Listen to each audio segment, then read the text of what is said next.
जरा सोचिए, अगर किसी इंसान को शार्क मछली बहुत सुंदर लगे और वो उसे अपने घर के स्विमिंग पूल में पालने ले आए, तो क्या होगा? अरे वो तो मतलब बहुत ही भयानक स्थिति हो जाएगी। कोई ऐसा क्यों ही करेगा। बिल्कुल।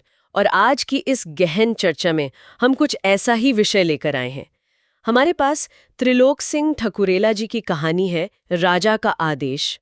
मैं तो सोच रही थी कि चलिए इस पूरी कहानी को थोड़ा विस्तार से समझते हैं। जी, आज का हमारा मुख्य उद्देश्य भी यही समझना है कि कैसे अत्यधिक उत्साह और बिना सोचे समझे लिए गए फैसले प्राकृतिक संतुलन को पूरी तरह से बिगाड़ सकते हैं। हाँ, और ये कहानी है चंदनपुर राज्य की।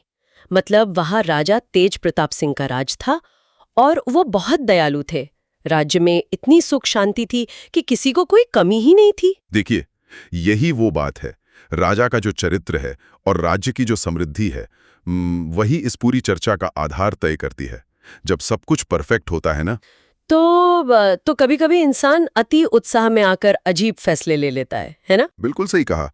राजा का यही फील गुड फैक्टर उन पर भारी पड़ गया। हाँ, तो हुआ यूं कि एक दिन राजा जंगल घूमने गए। वहां उन्हें शेर, चीते, भालू, हिरन और खरगोश मतलब इतने सुंदर लगे कि उन्होंने अपनी प्रजा की खुशी के लिए उन सबको शहर आने का न्योता ही दे दिया।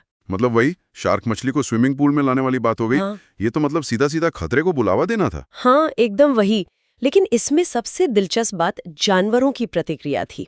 मतलब हिरन और खरगोश तो डर के मारे आई नहीं। यहाँ जो सबसे दिलचस्प बात है वो ये है कि कैसे कमजोर जीवों की अपनी सुरक्षा को लेकर जो स्वाभाविक समझदारी होती है ना, उसने उन्हें इस खतरे से बचा लिया। सही बात है। वो कहते हैं ना कि डर कभी-कभी आपकी जान बचा लेता है। पर वो जो ताकतवर जानवर थे, मतलब शेर, चीते और भालू, वो तो शहर पहुंच गए।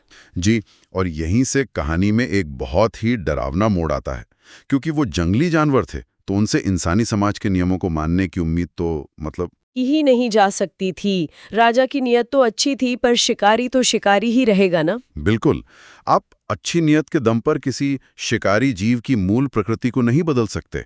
इंसानी समाज एक अलिखित समझौते पर चलता है कि मैं तुम्हें नुकसान नहीं पहुंचाऊंगा और तुम मुझे मत पहुंचाना। हाँ, और जानवरों को ये समझौता कहाँ समझ आने वाला था। अब रात होते ही उन शिकारी जानवरों ने लोगों की गाय, भैंस और बकरियों का शिकार करना शुरू कर दिया। इसका सीधा सा मतलब ये है कि परोपकार की भी अपनी एक सीमा होती है। राजा का वो परोपकार एक बुरे सपने में बदल गया। तो मतलब इस सब का असल में क्या सार निकलता है? क्या जंगली जानवरों के साथ मिलजुल कर नहीं रहा जा सकता? देखिए, राजा को ये बात समझनी पड़ी कि जो दूसरों का नुकसान करे और मिलजुल कर रहने की शर्त को ना माने, उसे इंसानी बस्ती में शामिल